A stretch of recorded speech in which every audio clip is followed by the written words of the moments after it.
Hello, everyone. I am Lisa Anna Palmer, founder of Light Your Leadership Inc., author of the international best-selling book Light a Fire in Their Hearts, The Truth About Leadership, and the creator of the LYLTalks podcast. We talk a lot about mental health and wellness in the workplace for employees, but what about the mental health of top-tier leaders? Working as a coach and trusted advisors for vice presidents and other senior executives for most of my career made me realize that it can get really lonely at the top. Many senior leaders seem to have forgotten how to connect and have fun. They wish they could spend more time with their loved ones and yearn for the day when they'll have more me time. The pressure from their massive responsibilities weighs very heavy on their shoulders, and this can have a significant impact on their ability to experience joy and practice good mental health hygiene. In today's episode, we'll have a little talk about understanding and preserving our mental health as senior leaders with our very valued and respected guest, Denise M. Dudley. Denise, welcome to LYLTalks. Thanks so much. It's a pleasure to be here today. Wonderful. So before we jump in, Denise, I'd really love to share about your incredible credentials and experience. So Denise is a psychologist, communication and relationship coach, professional trainer, and keynote speaker. She's also an author, business consultant, and founder and former CEO of SkillPath Seminars, as in SkillPath, the world's largest public training company, which has trained an incredible number of people, over 12 million people worldwide. Talk about a legacy.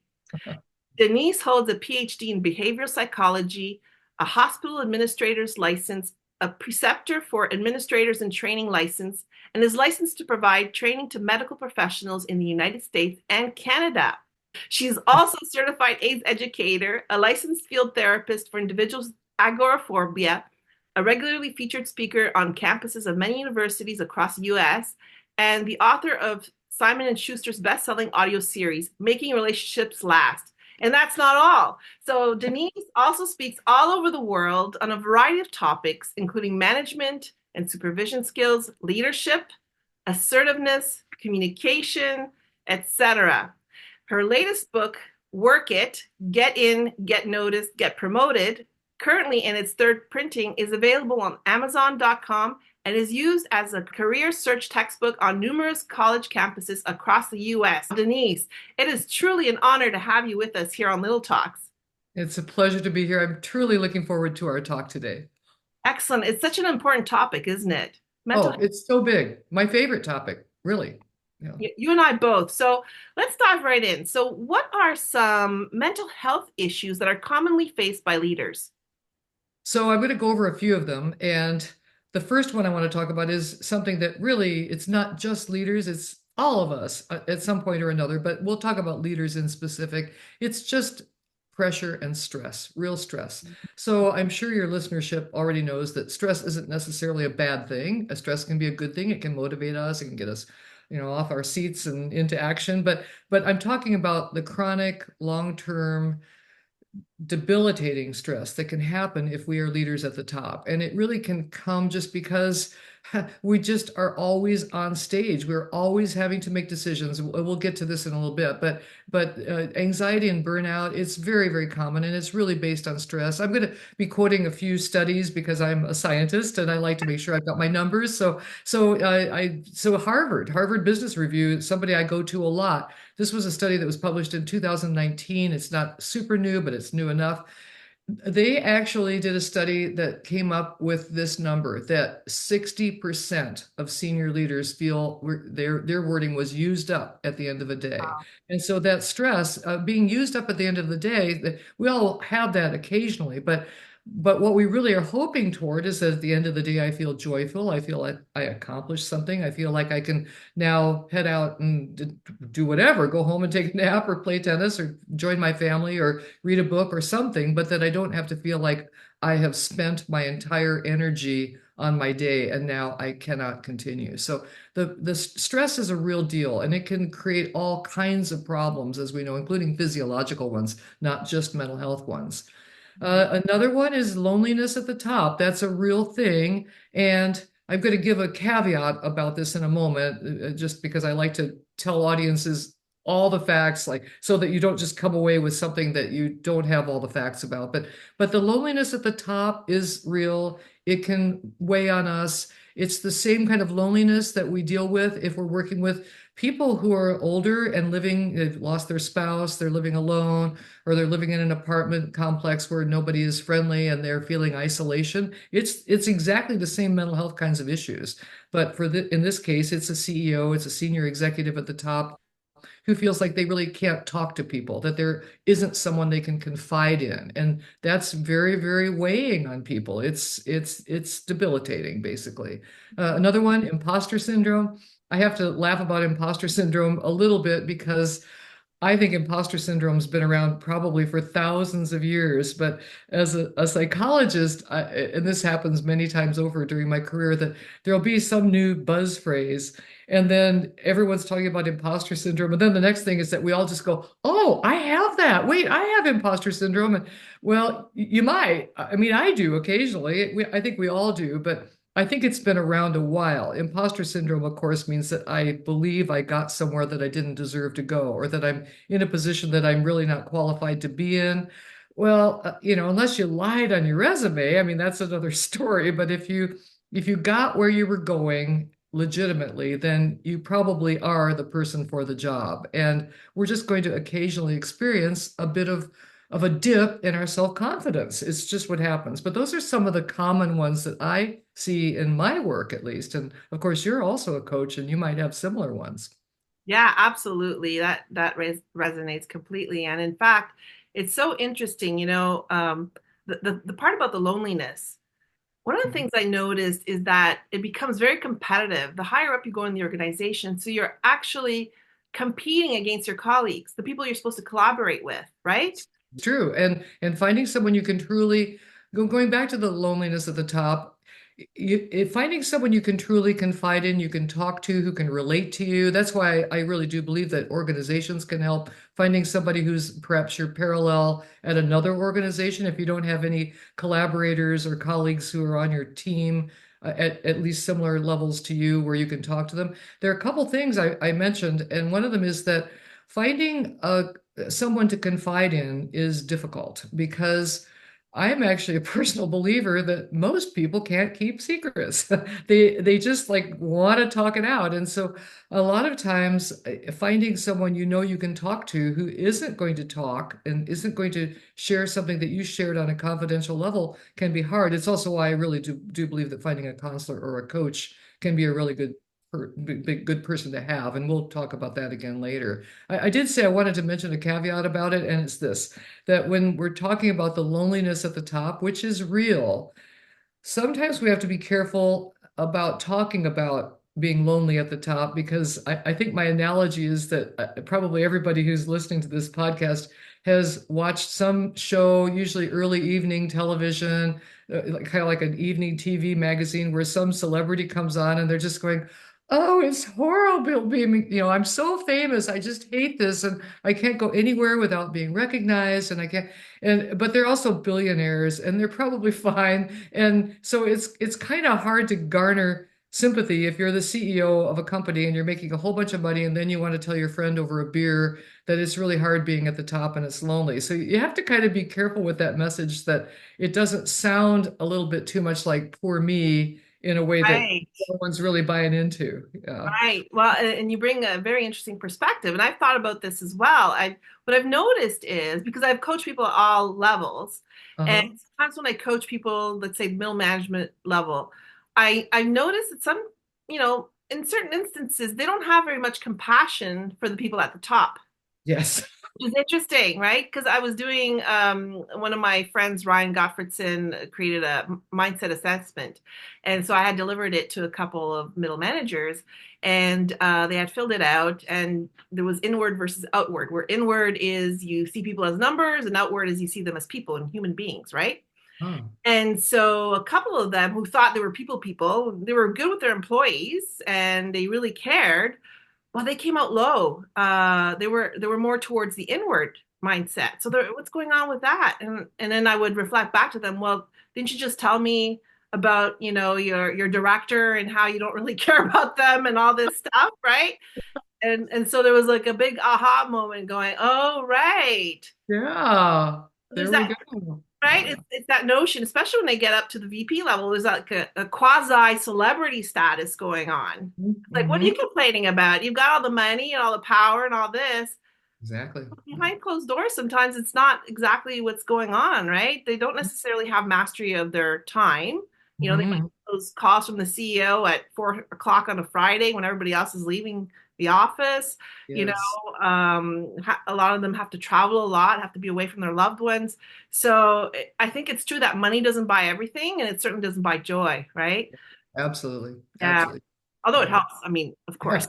Yeah, of course it helps. Yeah, we all have to pay the rent. Um, so And I think what's also interesting about the imposter syndrome, like you said, you got to that level, there must be reasons for it, right? Mhm. And yet Mhm. people still feel like they're not supposed to be there. Isn't that interesting? Yes, it really is. And it's so common. Honestly, it just is so common. And it works with from senior CEOs I've worked with to school teachers to people who are selling cars or whatever else. It'll just be like, I don't really know that I'm cut out for this. I don't even know how I got this job. And you think, well, okay, again, unless you lied, somebody who probably is pretty smart put you into that position. And so own it and be joyful and do it and do it. Just go do the job. So yeah. Right, right. Instead of trying to overanalyze everything all the time. And um, yeah, and I find it interesting too because I think the stats are over 70% of people have experienced it at one point in their life. But when I was doing workshops with leaders, I would ask them the question, so who here has experienced imposter syndrome? And 9 out of 10 would put up their hand. So is it true that it goes up, like the higher up you go in the organization? Yes, yes, I believe it is, and in fact, some of the research does show that several things. The higher up you go, the lonelier it gets because you have fewer peers for one thing, and then imposter syndrome. Yes, because if I'm supposed to be doing a management job, there are going to be several people around me who are doing the same job, and I can see they're doing it, and so I'm not unique in all the world. But the higher I go, the more I start to think, wow, okay, I don't have a lot of role models for this. Very few people have gotten this high in this organization or maybe in any organization similar to mine, one of my competitors. And so the higher I get, the more I start to wonder like, oh, am I really supposed to be here or not? So yeah, it gets worse in a way. Yeah. Right, Yeah, you're right. right. And what about phobias? I've noticed Oh, that there's also some phobias that creep up. Like, for instance, I know that there are studies have been done that where is it 69 or 70% of managers are afraid to speak to their staff. And I'm mhm. wondering, does that continue to persist as people move up the organization? And what other things are people afraid of about when they become VPs and above? Yeah, so there so I want to establish, just because I'm a psychologist, the word phobia. So that a Yes, please do. phobia is actually a real diagnosis, and it is debilitating. It is something that could literally stop you from getting out the door if you were trying to get somewhere. So a phobia is a pretty serious diagnosis, and so I'm going to soften the word. I'll use the word phobia, but I'm going to soften the definition just for our conversation today, and just say that we'll talk about serious challenges, but we'll call them phobias.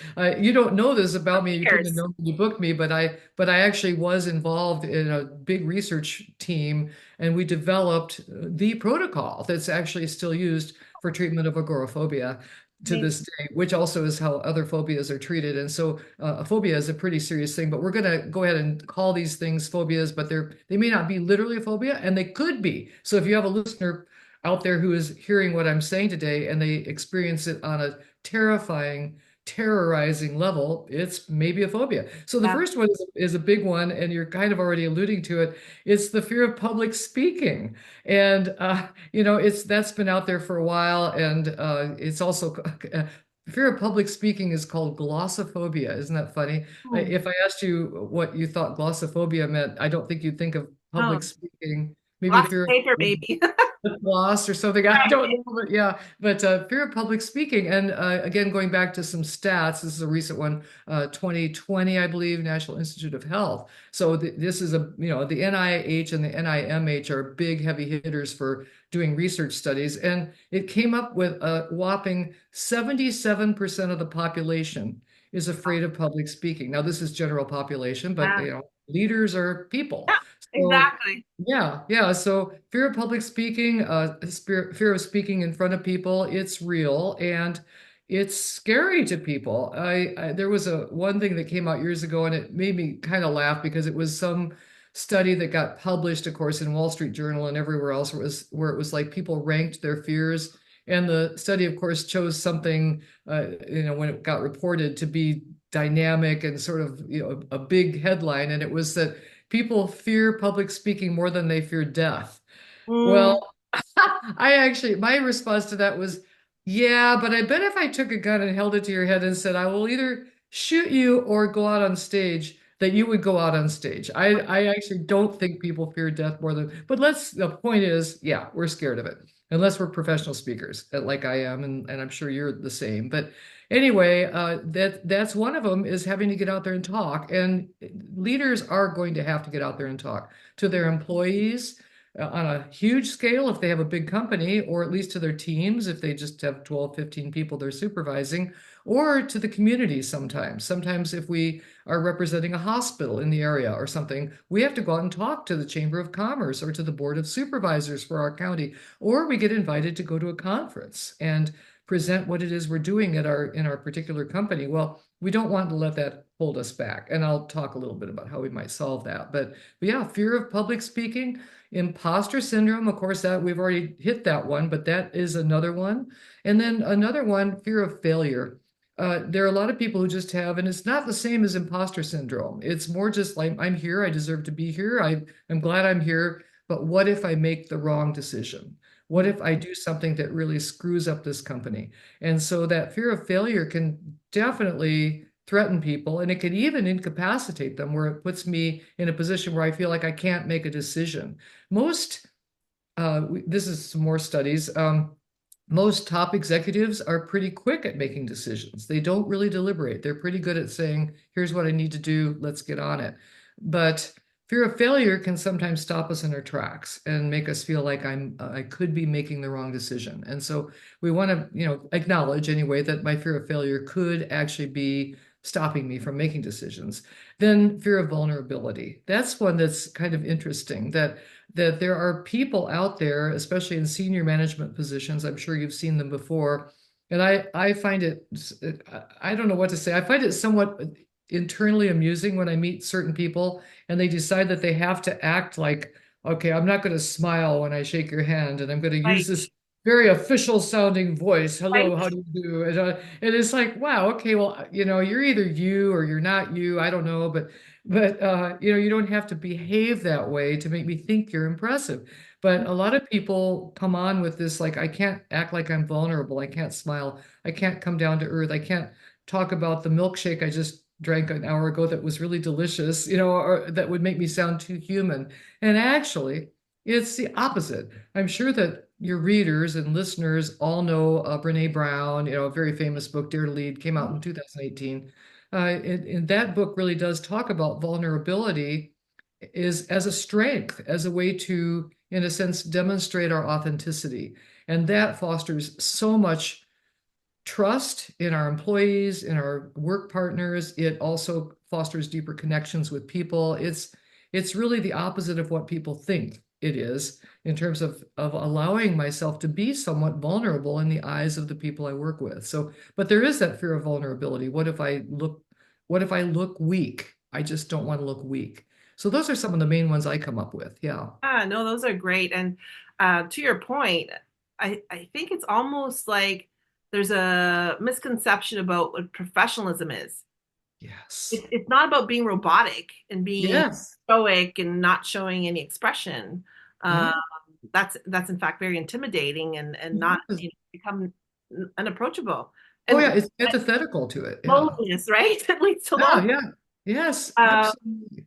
yeah, so that's really interesting. And also, one thing I've noticed, and I don't know if that's a word for it, it's just based on my observation over the years when I used to work in corporate. So I'd sit there in the cafeteria and I just, you know, chat with, of course, my colleagues, but sometimes I just stop and observe people.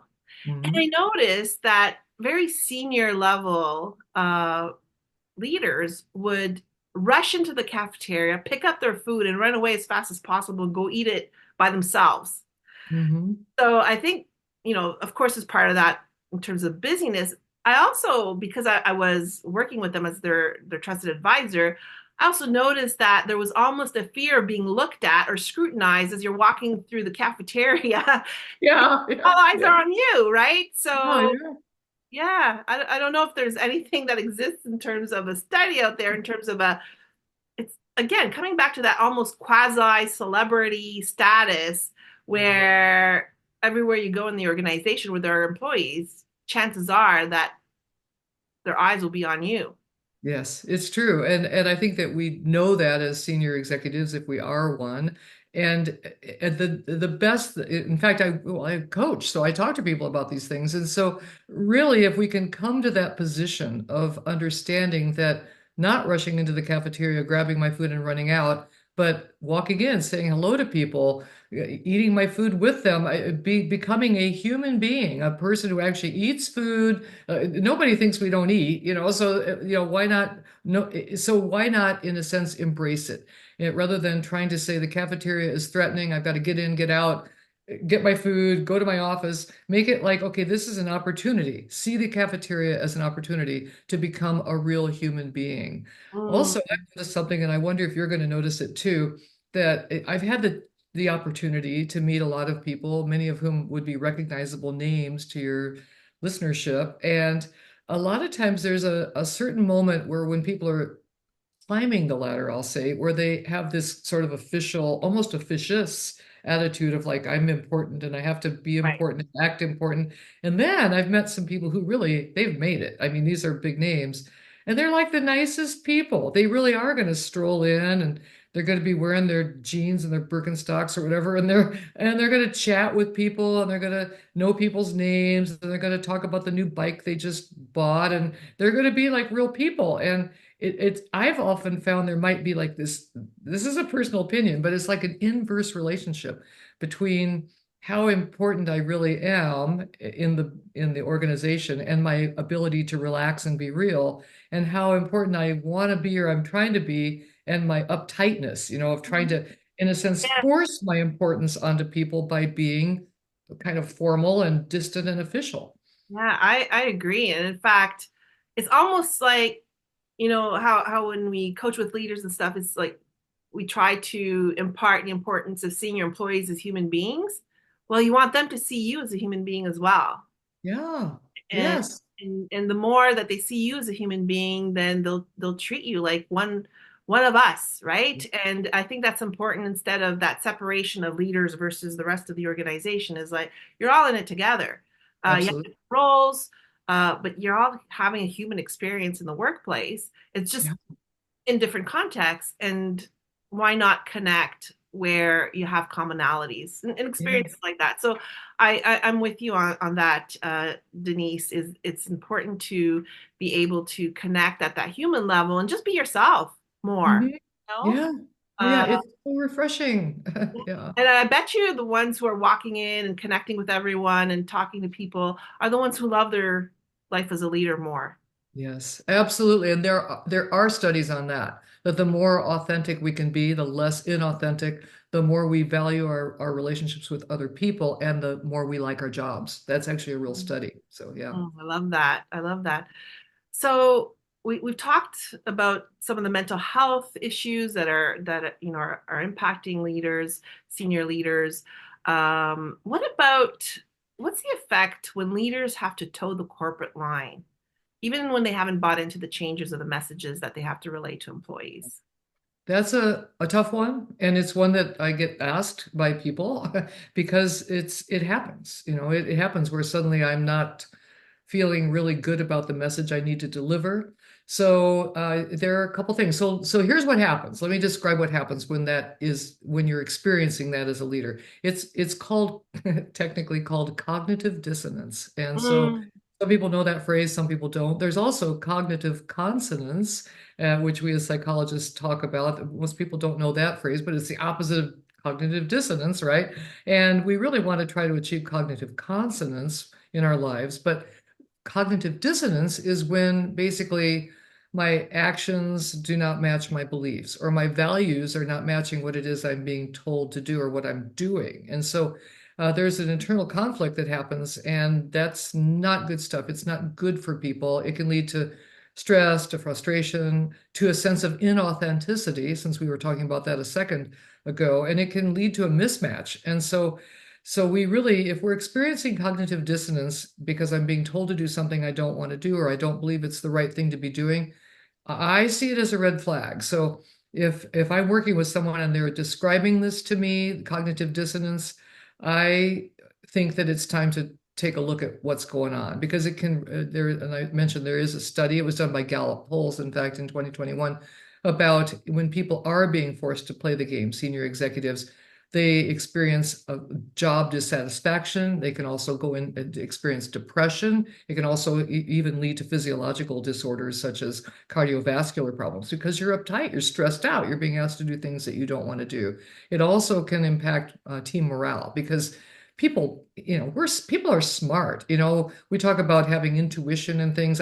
My version of intuition is simply that people are highly perceptive. I don't think that it's ESP or anything. I think it's that we can look at someone and we can listen to their words, and we can listen to the message behind the words, and we can sense something's wrong. Your spidey senses are Mhm. telling you something's not right. And it's usually when someone's being asked to say something they don't believe in, or they're being asked to do something they don't agree with. And so it affects team morale as well. And team members can start to distrust us. They can lose their faith in us. There are all kinds of things that are not good if we're experiencing, being, as you worded it, being asked to toe the line when I don't feel like it's right. So Mhm. what to do about that? I suggest that people, and maybe even do it as a written exercise, but to start before you even go anywhere with this feeling, to identify your values. What are they? So what are my bottom lines? What will I absolutely not do?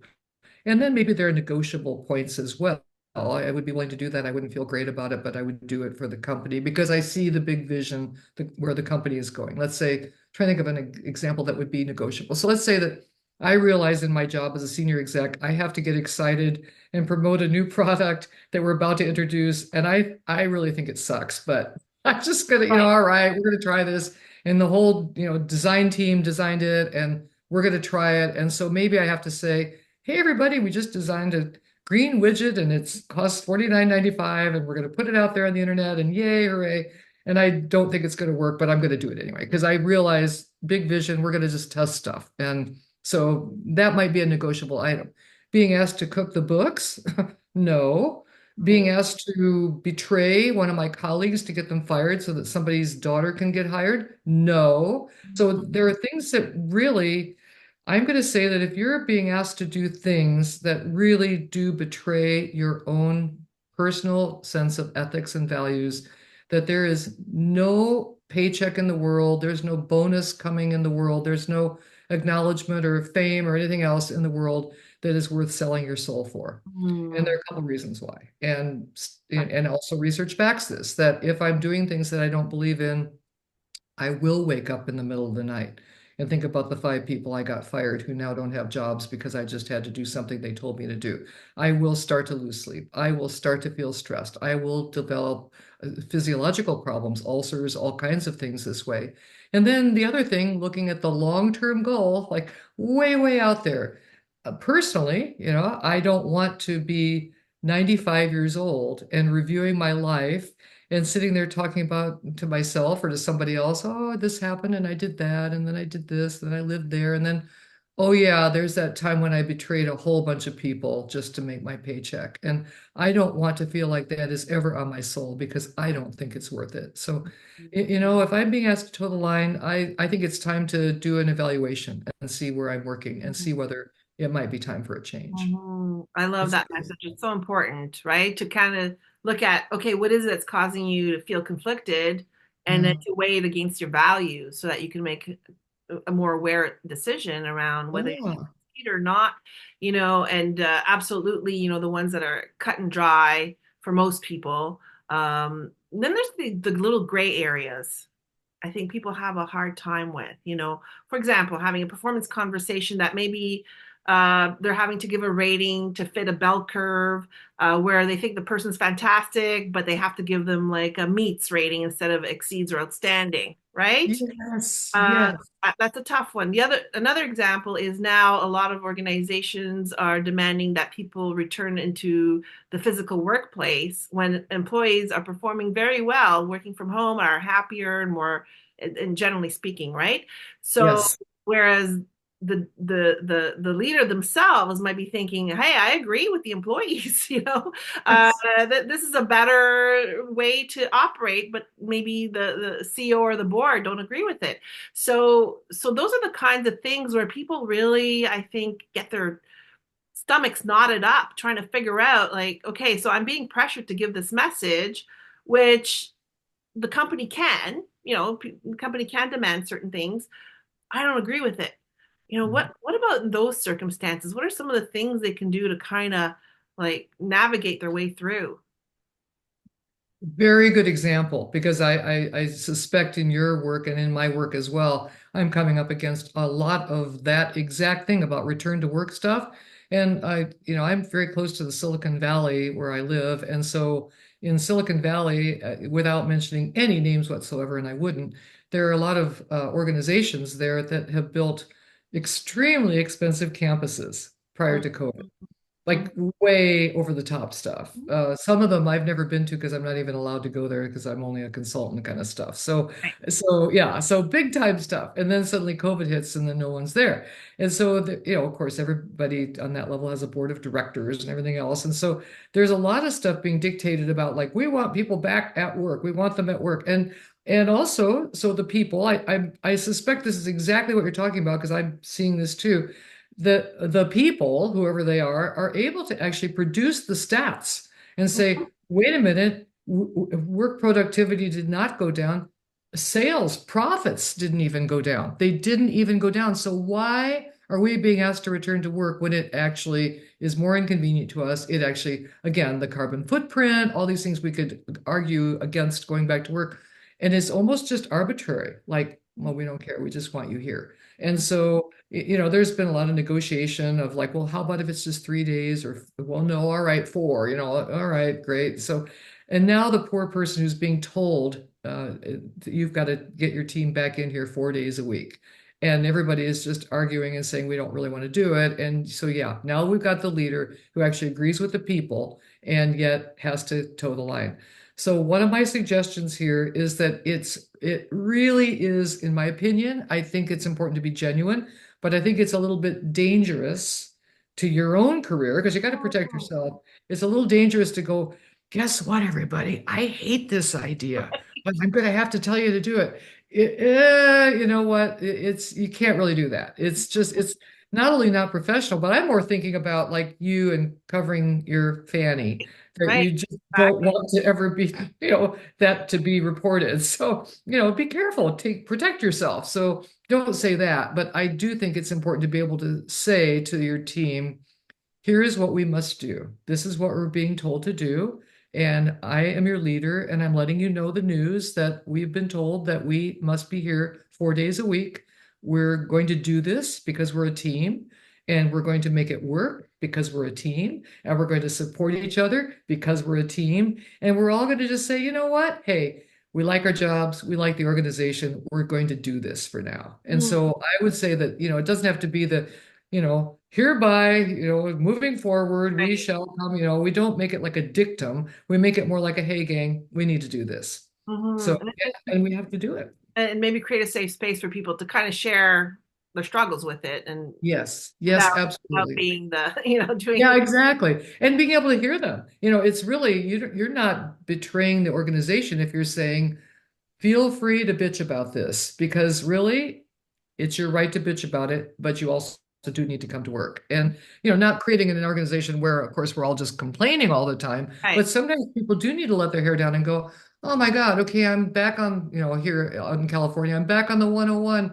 Took me 45 minutes in a commute to be able to get here, and there is no public transportation right here. And so, being able to just walk into work saying that and going, yep, yep, we get you. All right. What are we going to do Right. today? Like validating, saying, yeah, that's tough. Yeah. How can we support you? Try to make it better. Yeah. however we Yeah. can. Yeah, yeah, definitely. Those are great. And coming back to the performance evaluations, because I think that's a very good one. Good, Yeah, that's another one. Yeah. very stressful time for leaders and even for vice presidents who are giving the feedback to director level. You think that by that part, by the time they get to that level, that it's easier. But I've seen the struggle. So yeah, what are some maybe self-regulating things that people can use to be able to make things feel a bit better? I know having a coach and therapist is probably a good time to consult with them. Other things that people can do to help them get through those difficult, stressful times that happen every year. Yeah, yeah, they're always around us. Yeah, so here's some things. One of them is that I'm sometimes reluctant to just blat out the word meditation because people freak out and they go like, "Oh, I can't meditate." And I know I tried it once and I suck at it and whatever. So do I, by the way. I'm terrible in traditional Mhm. meditation, but I've learned other things. So we could call this mindfulness, we could call this deep relaxation, we could call it meditation, whatever makes people comfortable. Because if we just jump into meditation, people are just like, well, you don't have to be the Dalai Lama. Let's face it, he's the Dalai Lama. He's not us, right? So he's had more practice and he's smarter than I am too. So anyway, he can do it. But at any rate, the idea of, well, even just say practiced breathing exercises, taking some time, being able to actually calm ourselves down, getting to a space. And by the way, I relate to the ideas that there are some days in a CEO's life or a senior manager's life where, are you kidding me? 10 minutes to relax. I've had things coming at me so fast all day today that I haven't even gone to the bathroom, let alone relax. So I get that it can't happen all the time. And I acknowledge that. And I think a lot of times when we're talking to senior management people about, oh, well, take a walk around the block or meditate or whatever, they're like, are you kidding me? It's not like I've never heard of that. It's that I honestly can't do it right now. So I say this take it with a grain of salt that yes, do it when you can. I know that you can't always do it, but figuring out some kind of a mindfulness practice or a relaxation practice, a breathing practice, a pausing and becoming aware and centered practice, whatever you want to call it, it does help. And in fact, again, studies, even just mindfulness, being aware of myself and being able to bring myself back to the present, it significantly reduces stress. And it also increases our resilience when we live in high pressure environments. And so it's important to do something like that.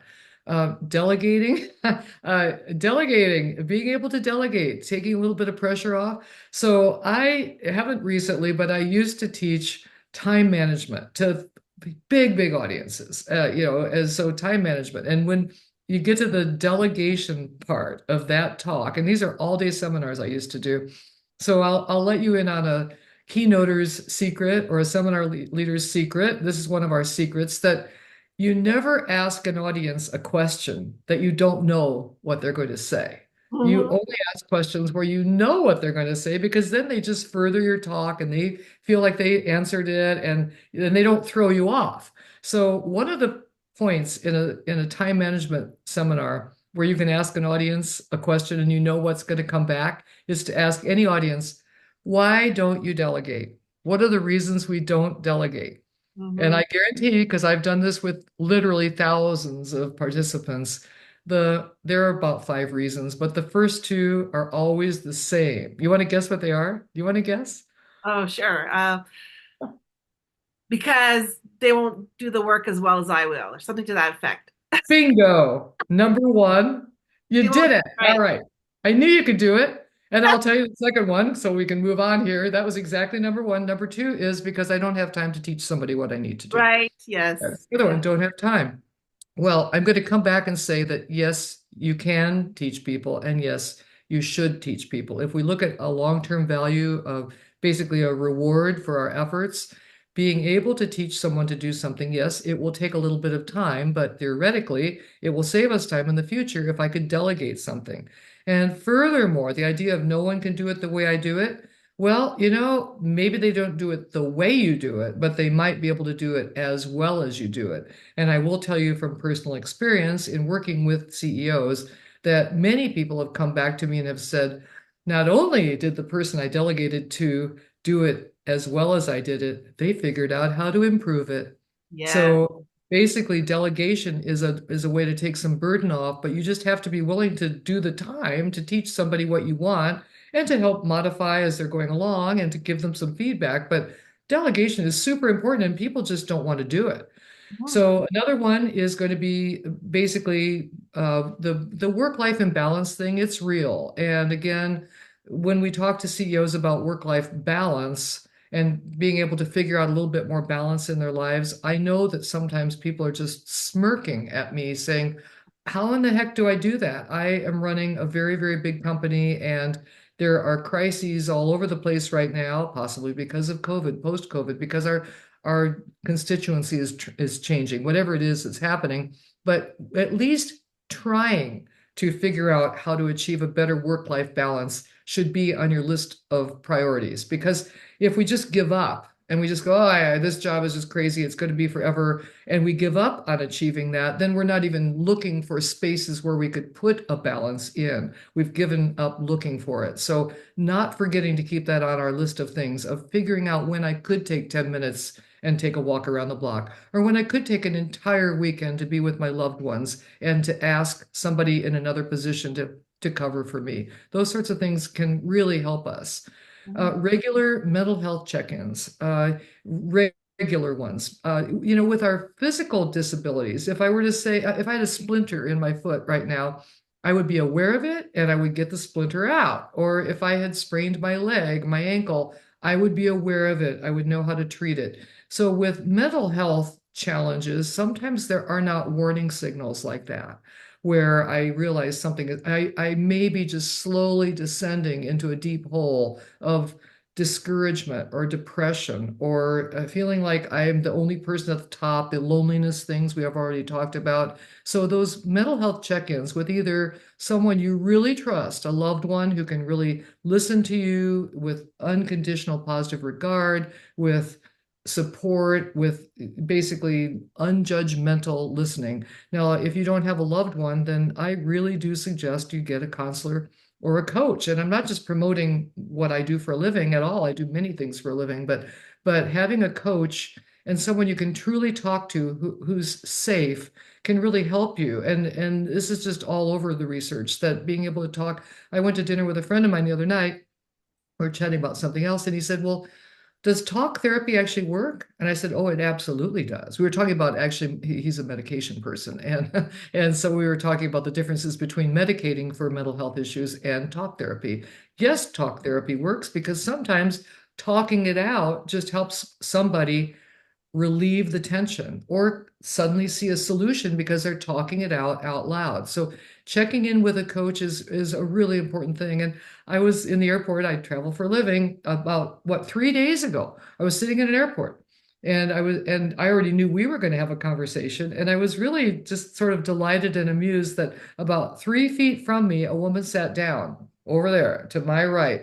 And she got on her iPhone and she propped it up and she did a coaching session with her coach. She was an executive of some sort traveling. And I was not really eavesdropping, except I couldn't not listen because she was Right. like right there. And so she's just like checking in and I did this and I think I'm better at that. And then my other goal, I think I'm working toward that. And you could just hear her being so delighted at her conversation with her coach. And I could hear her coach a little bit, it was on an iPhone. And her coach was so supportive and so kind. And I was just sort of just smiling to myself, thinking, I'm just witnessing this in action that yes, getting to talk to someone you can trust really, really helps. So Mm, I'm a big believer in those regular mental health check-ins, you mm, know. I love And that. the final thing I want to talk about are setting boundaries. So sometimes setting boundaries it's important. And I know it's hard. We all, if we're good leaders, we actually have an open door policy and people can come to us and we want people to come to us. We want them to share with us. We also sometimes have to say, yes, this is a time when I have to shut my door because I have to focus here, or I have to basically let people know that this is a time when I'm working on my quarterly budget and I just don't have that open door. Also, by the way, when I talk about setting boundaries, it's not just at work because a lot of things infiltrate and they're not at work. Let's say that we are parents, we have children, and now we're constantly being asked to drive the soccer team to the next game, or we're being asked to sponsor something or to do whatever it is through our communities, through our places of worship, through our schools, whatever. And sometimes we have to say, I cannot do this right now. My schedule will not allow it. And to be able to say no is important. Yeah, yeah. Those would And be my biggest suggestions. oh, those are amazing suggestions. Absolutely. And a couple things that stand out. The whole thing about the delegation and the training others. Um, it's like a return on investment, right? Yes, You get a huge exactly. ROI from it.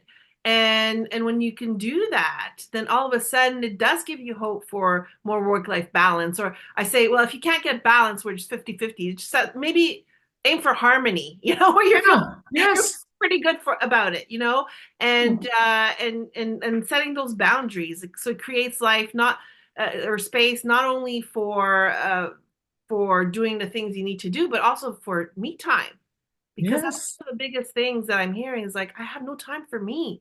It's like, you deserve to have time. You work hard. Uh, Yes.